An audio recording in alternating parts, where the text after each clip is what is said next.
Okay, so here we are at the International Peace Wall, which is a wall that pays tribute to international causes. Here we have James Connolly, a cause which is a bit closer to home. It is referencing one of the key leaders of the Easter Rising, James Connolly. Connolly was known for holding the Proclamation of the Irish Republic on the steps of the General Post Office, a key image of the beginning of the Rising. And you'll see a quote from him, "We will rise again," on the wall here.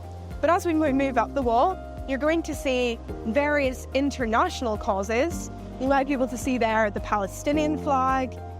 Here in Northern Ireland, there are many divides between the nationalist and unionist community, but a particular divide can be seen in terms of the Israel-Palestine conflict. Here in nationalist areas, you're more likely to see Palestinian flags, whereas when you move into the unionist areas, you're more likely to see Israeli flags.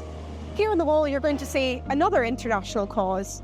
It pays tribute to Nelson Mandela, holding his hand up, celebrating the end of apartheid, a really significant international moment.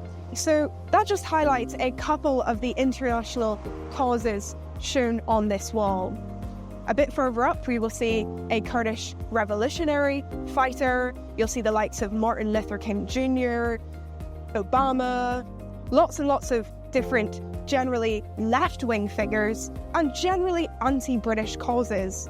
In just a bit, however, we will see a very sharp shift in those conflicts depicted, and that marks the entrance to a unionist community. That is how close these two communities are. So we'll show you that in just a little bit.